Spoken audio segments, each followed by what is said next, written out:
Just 2 weeks ago, a line of reporting came out of Houston warning of the environmental dangers lurking at EPA Superfund toxic waste sites and what could happen after a catastrophic storm and flood. Well, those sites are not limited to Houston. They're in Florida as well. Jason Deeren of the Associated Press has been on this same story for the past couple of weeks, joins me now from Miami.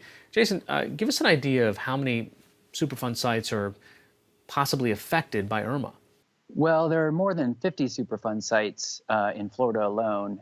In Miami, we've identified, with the help of a 2012 EPA internal study, as well as an external study done by two researchers from American University, which of those sites are actually in floodplains, so the most prone to flooding. And since Wednesday, I've visited 6 of those sites to see, kind of how they appeared before the storm and what was being done, if anything, to prepare them for the expected storm surges, flooding, and winds. And what is being done? Well, the EPA told us that they are securing the sites. They have staff who are monitoring them, checking in with people on the ground. When we went to them, they were in various stages of cleanup. So, some have been cleaned up and there's nobody around. In one case, I found barrels of contaminated soil and water from one of the Superfund sites that were still stored on the site. EPA said that they would be removing those barrels before the storm came when we called them. So it depended on the site. Another is, a 2,000-acre Air Force base down in Homestead, which is the lowest lying of all the Superfund sites. It'll only take about a foot of water to flood that. There are communities around there who could be impacted by that floodwater should it be contaminated from the Air Force Base. So there are a lot of questions about just how these sites will handle the storm surge and winds from Irma.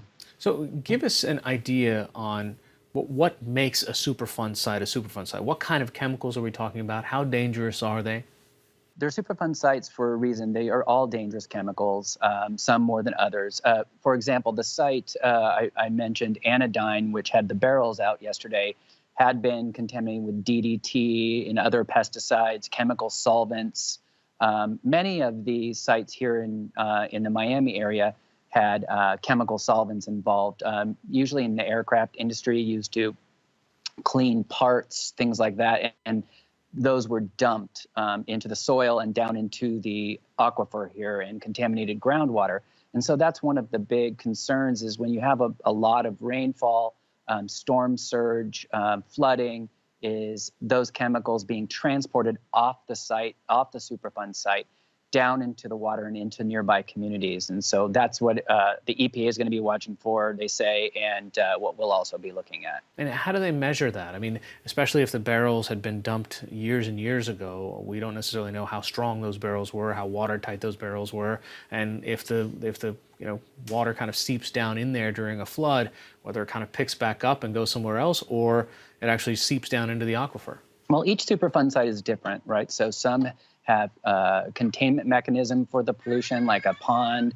So, for example, if that were to be breached, that can spread contaminants. Some have a cap of clean soil over older, contaminated, dirty soil.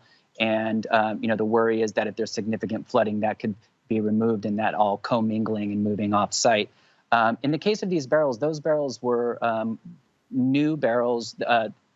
Apparently, somebody who works on the site told us that they had been filled within the last month, the last few weeks, by crews who were out scooping out contaminated soil and taking tests of water beneath the aquifer. So each site is very different, has its own complications, and it will take extensive, close monitoring after the storm of each of these sites to see if the contamination had spread. It's a complicated and long-term project. As a result of some of your reporting out of Houston, the EPA came back and said to all reporters and everybody else, do not trespass on any of these sites. It could be incredibly dangerous and harmful to your own body and person. The sites that you went to in Miami, were these closed-off areas? Most of them are closed-off areas. One was a private business, and they were clearly marked no trespassing. So as far as we would go or to those fences, we didn't trespass by those fences.